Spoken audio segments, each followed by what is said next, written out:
We've heard about the Ten Commandments. Once again, people are hard-pressed to name any of those. What about sins? If you started to make a list of sins, where would you stop? In fact, the Bible does have a list of sins, and they are recorded for us in Proverbs, the 6th chapter, beginning at verse 16. And this is the way it reads in the Knox translation.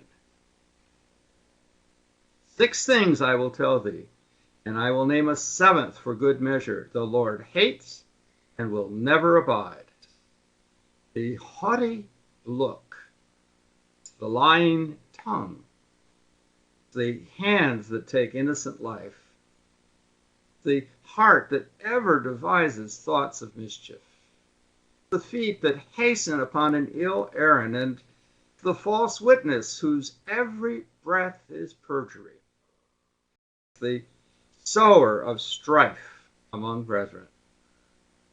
You look back on that list, and you would say that these are pretty serious. We have lying, murder, evil scheming, perjury, destroying relationships. But think about it. All of these are sins of commission.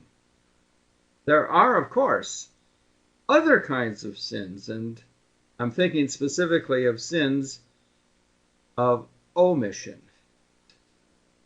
In James chapter 4, verse 17, and this is from the New American Standard: therefore, to one who knows the right thing to do and does not do it, to him it is sin.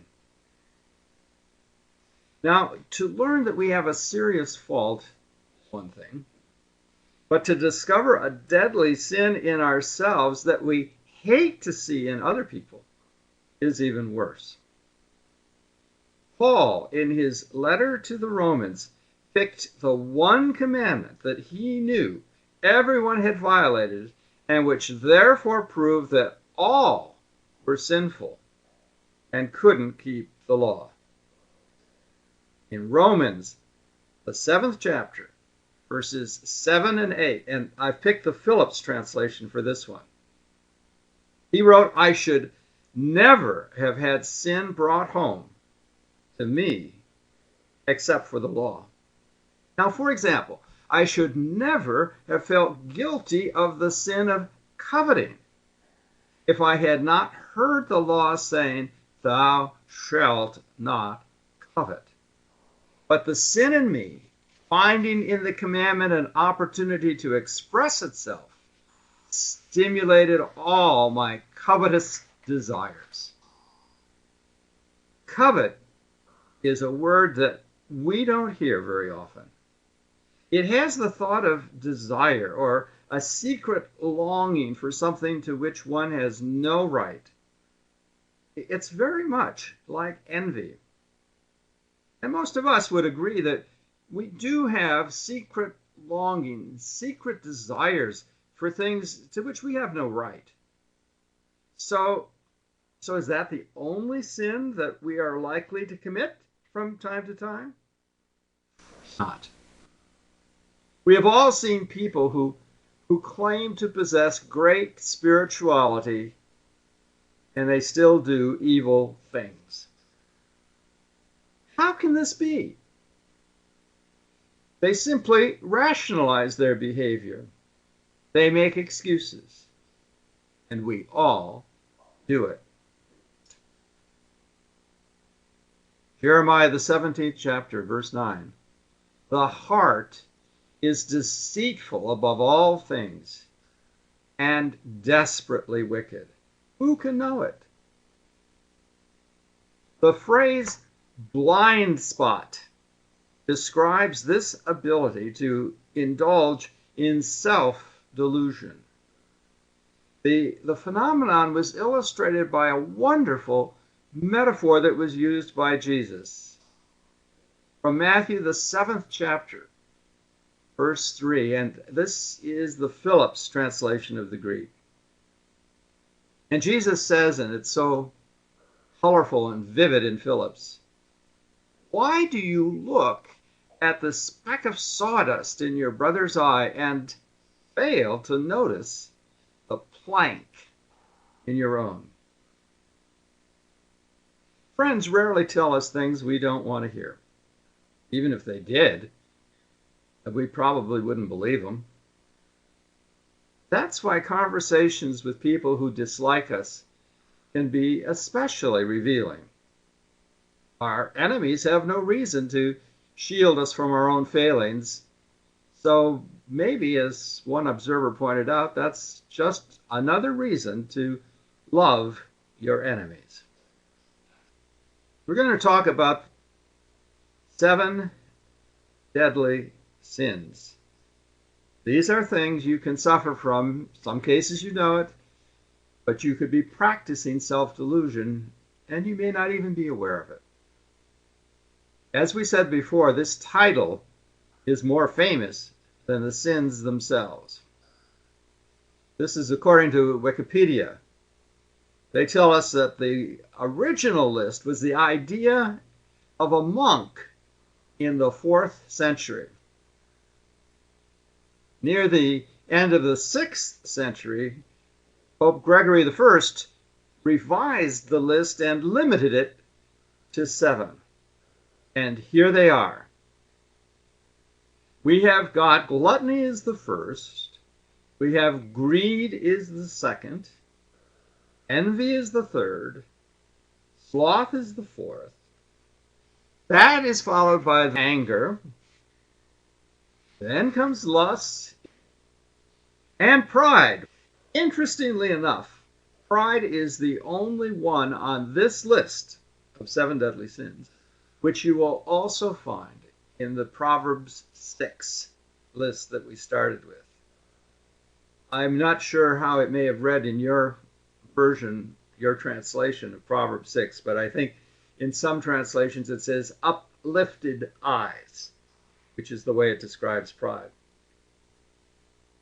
Now, these 7 are not listed in any one place in the Bible, but all are condemned from Genesis to Revelation. The sins mentioned in Proverbs 6 mostly describe the kinds of sins or behavior that we direct against other people. But these are different. These 7 deadly sins describe sins that we commit against ourselves. And what makes this even harder to understand is that when we commit them, it doesn't make us happier. It makes us more miserable. And let's then go and look at these in order. And so next we will consider gluttony. Gluttony is defined as an excess in eating and drinking. Now you would think that from the appearance of most models that appear selling clothes, that everyone would want to be thin. And yet the world is experiencing an epidemic of obesity. The World Health Organization estimates that the number of adults who are overweight or obese has now passed the 1 billion, with a B, mark. Why? Perhaps it's because mankind has always had to work hard for its food. They've never had enough, at least historically speaking. So when there was an opportunity to gorge oneself on a fresh kill, everybody did it. Because you didn't know where your next meal might be coming from. Those were the habits from old, but today, with abundance of food, especially in this country, we just don't know how to stop eating. Most of us don't require much food. We waste it either through overindulgence or a misplaced desire for food because it's rare or expensive, or even withholding food from the needy so we have more. are all symptoms of gluttony. Amazingly, Jesus' critics accused him of committing this sin. In Luke chapter 7, verses 33 and 34, we read, John the Baptist came neither eating bread nor drinking wine, and ye say, he has a devil. The Son of Man comes eating and drinking, and ye say, behold, a gluttonous man and a wine-bibber. But let's broaden our view beyond food and drink.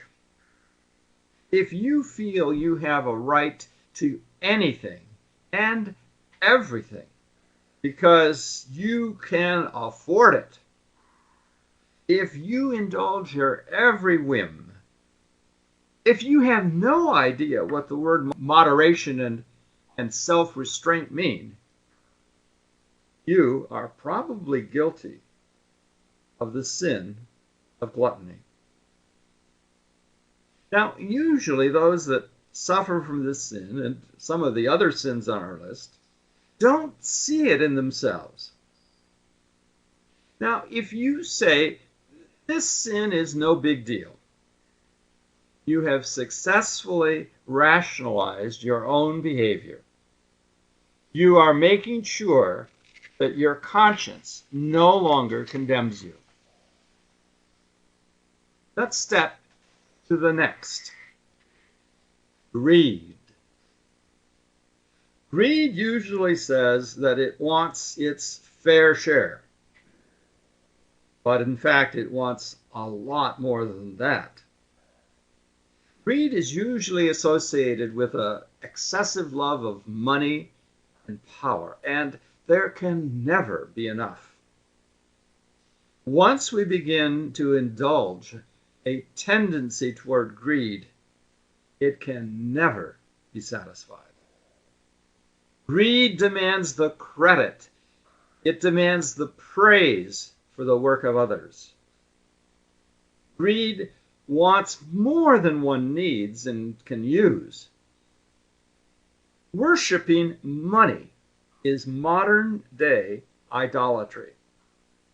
And yet our society encourages it with slogans like financial success or the good life or economic security.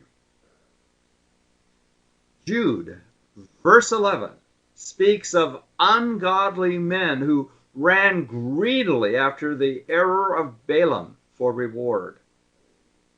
Balaam was a prophet living in a distant country, comfortable surroundings, and presumably happy. He was famous because a heathen king goes to considerable trouble to convince him to make a long journey to curse Israel for him. Even though God told him not to go, Balaam goes anyway, completely blinded by his greed for the money being offered by the king. That decision eventually cost him his life. If he had been content with the things that he had, if he had stayed home, he would have lived. Greed, at its worst, can be seen in the legend of King Midas, whose one wish was for the ability to turn anything that he touched into gold. That wish was granted.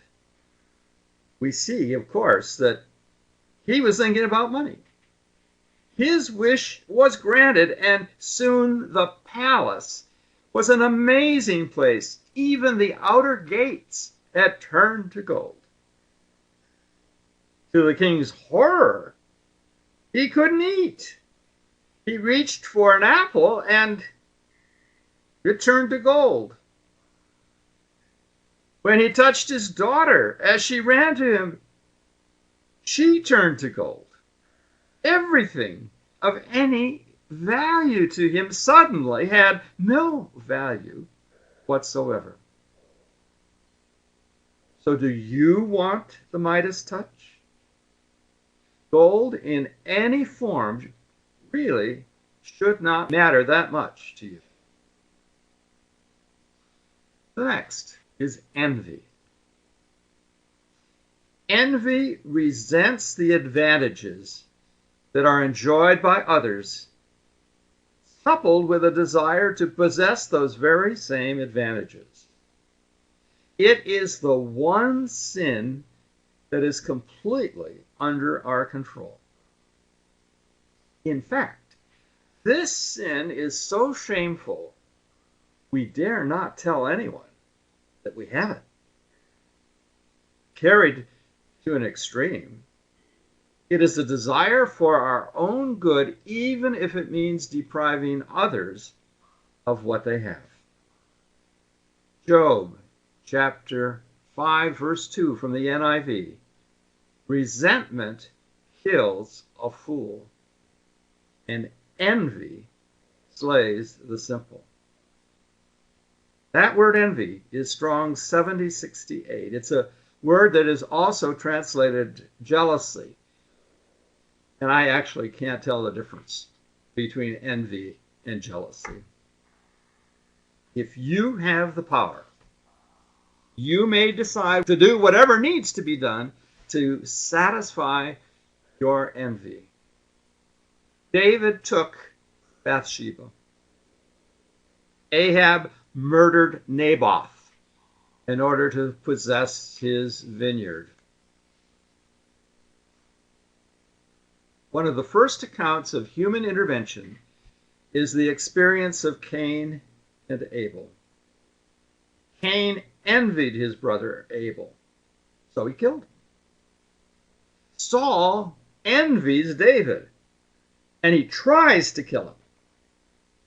But it was Jonathan, his heir, his son, whose real interests were threatened by David, because Jonathan would be the logical successor to his father.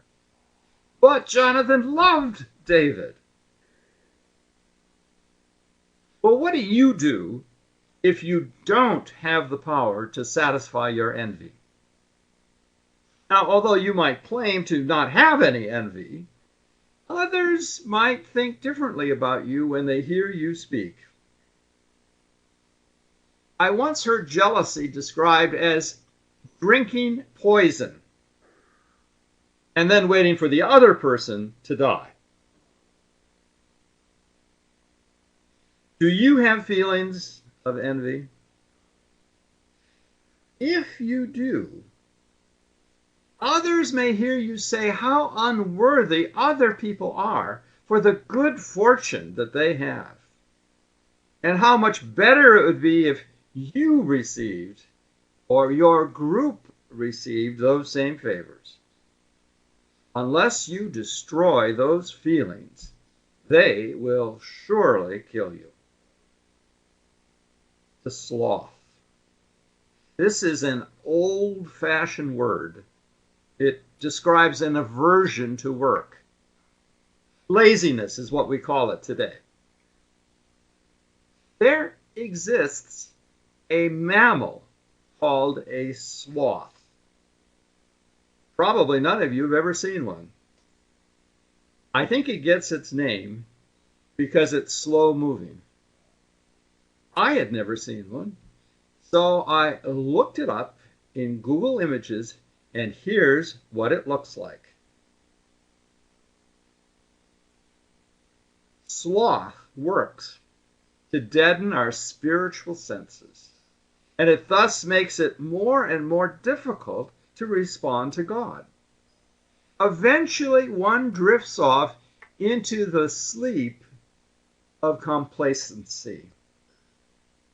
We read again from Proverbs, the 24th chapter.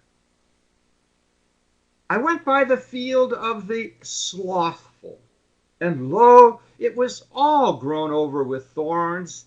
Nettles had covered the face thereof. and I saw, and I received instruction. Yet a little sleep, a little slumber, a little folding of the hands to sleep, and so shall thy poverty come. Paul told the saints at Rome to love one another and to not be slothful in business. That's Romans 12:11. The NIV translates it, never be lacking in zeal. Sloth is the one sin that makes its home among the Laodiceans.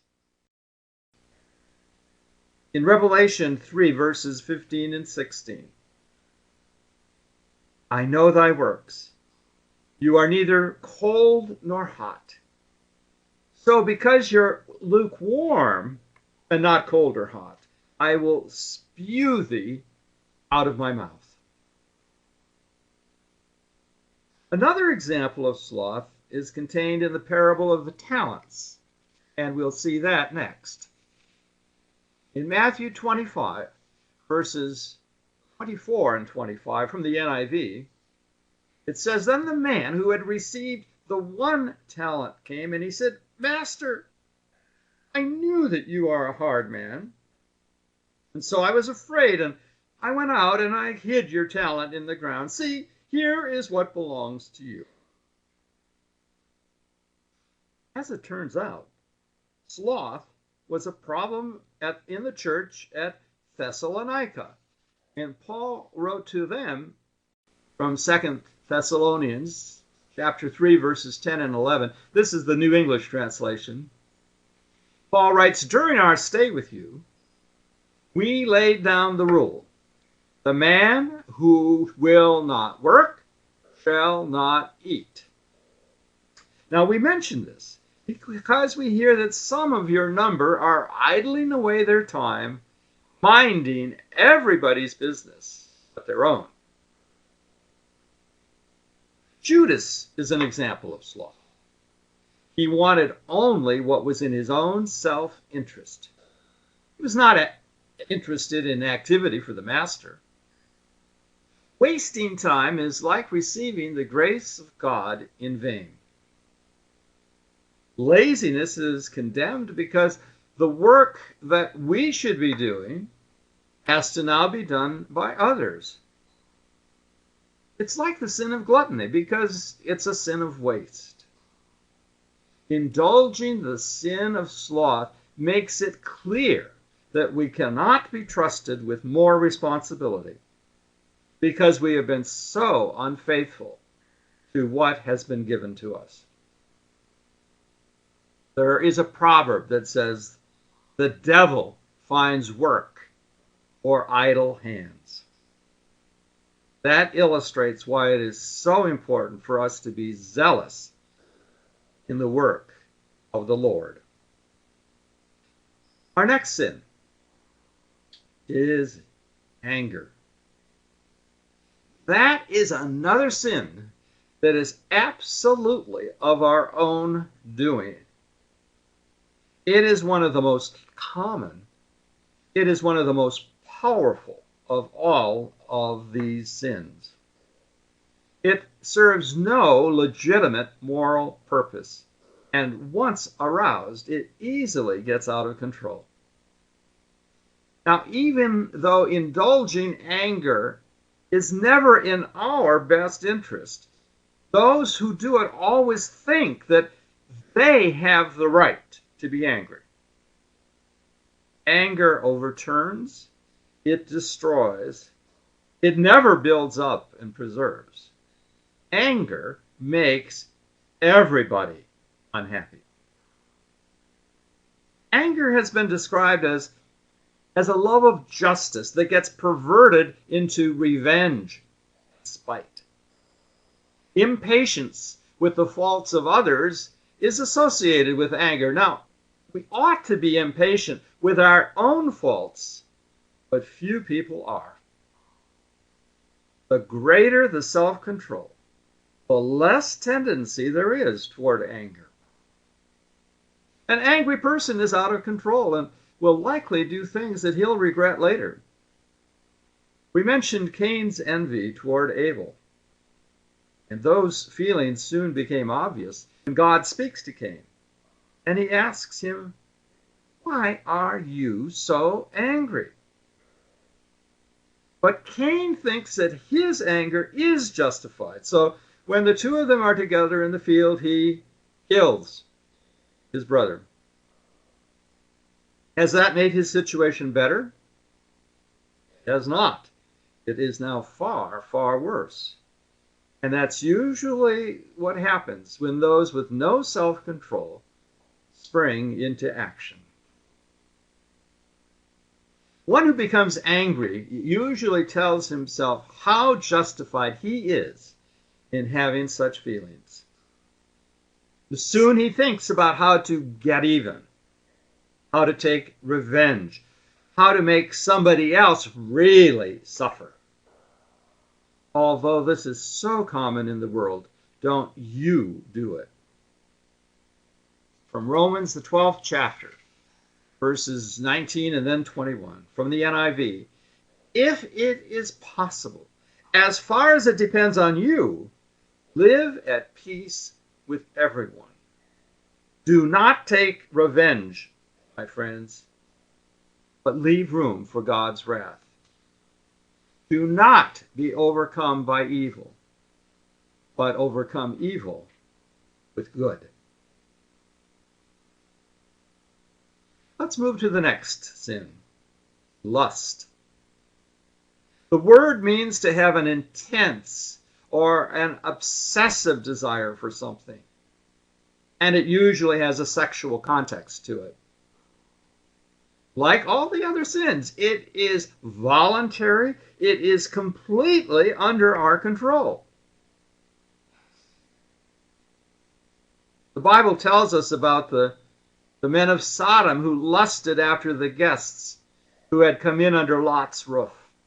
We know about David's lust for Bathsheba, although he already had several wives. We read about Amnon's lust for his half-sister Tamar. That's in 2 Samuel 13.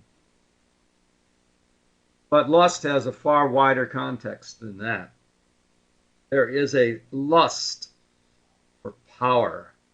And surely the poster person for that would be Jezebel. Jezebel stands out as a woman who would do anything to get power. And once she had it, she would do whatever it took to keep it.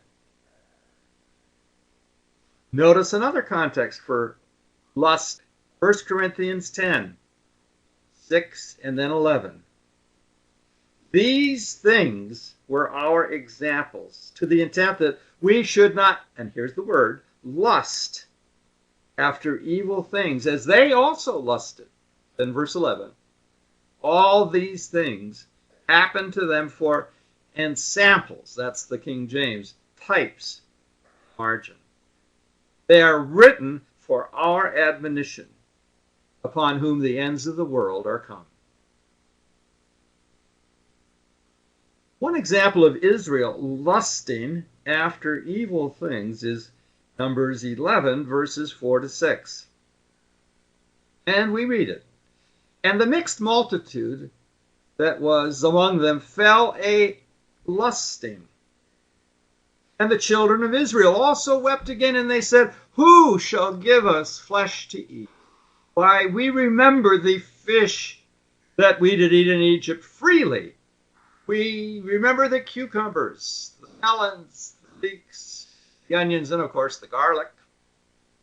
But now our soul is dried away, and there is nothing at all besides this manna. Wasn't it great when we were in Egypt compared to our situation now? See, nostalgia. Nostalgia is working its magic. And the people no longer can remember those evil taskmasters who worked their fingers to the bone from morning till night. Do we have nostalgia for those things that are forbidden? Do we tire of the same old manna day after day?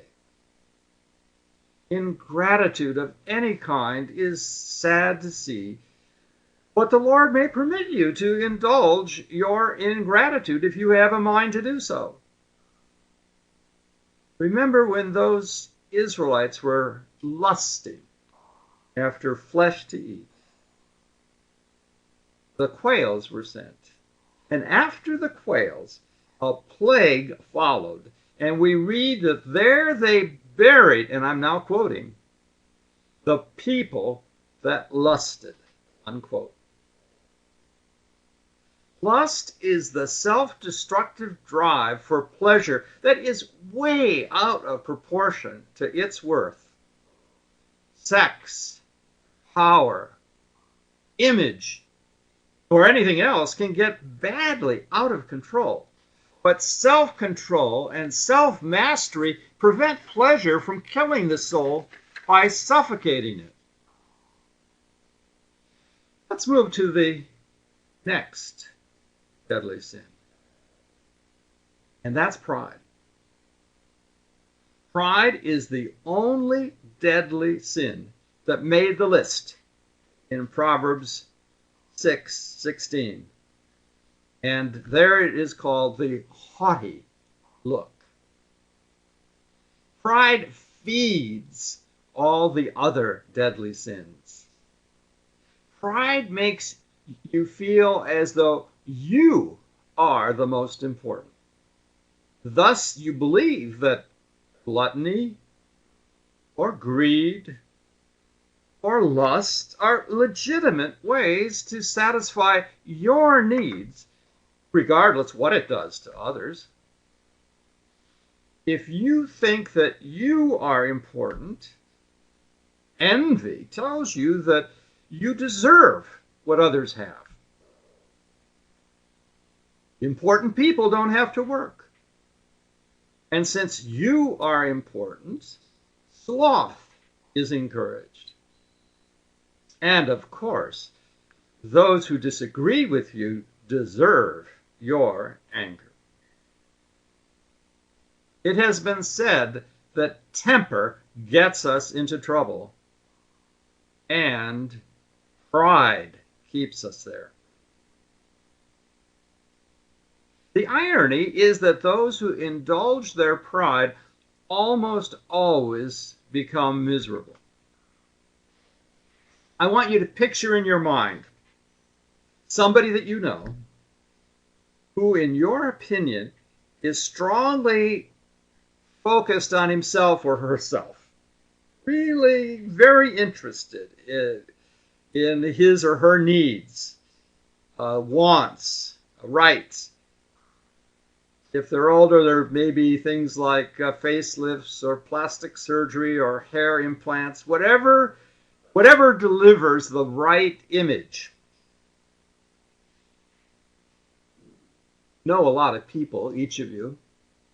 Think about the one that you would say is the most concerned with his or her image, most concerned about having all those details just right.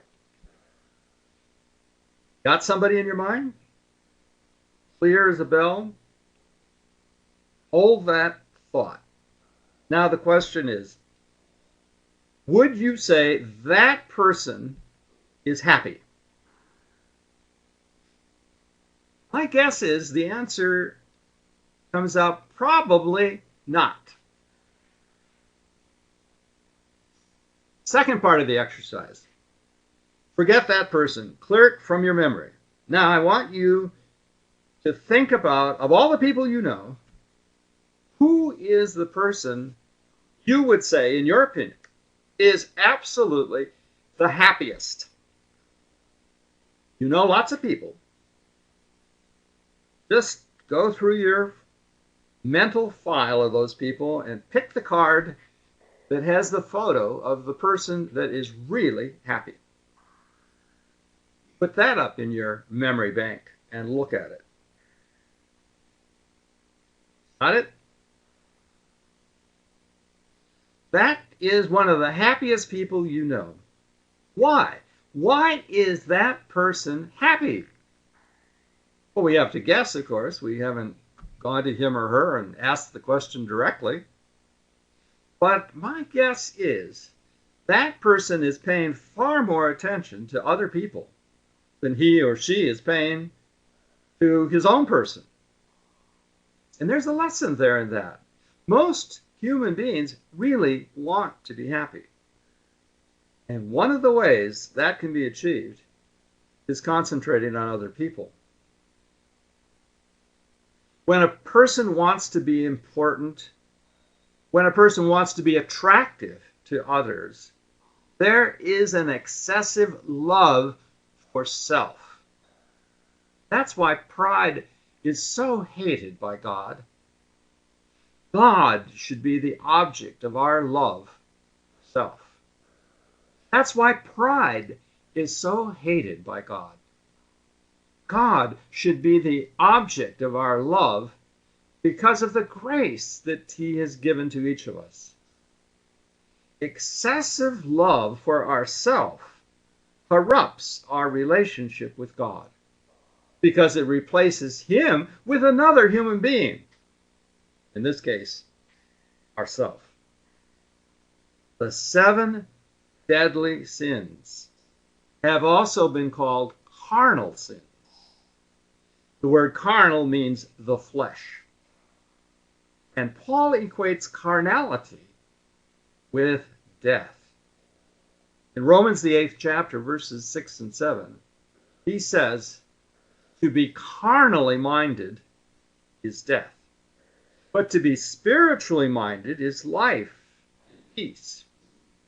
The carnal mind is enmity against God. As it turns out, each of the 7 deadly sins can be defeated by 7 key virtues, and we will step down the list. Moderation defeats gluttony. Generosity defeats greed. Contentment defeats envy. Zeal defeats sloth. Kindness defeats anger. Purity defeats lust. And humility defeats pride. Now, you don't have to memorize these 7 antidotes to protect yourself from the 7 deadly sins. Take responsibility for your own behavior and exercise more self-control. In Proverbs, and we really are spending a lot of time in Proverbs, the 16th chapter, verse 32, he that is slow to anger is better than the mighty, and he that ruleth his spirit is better than he that taketh a city.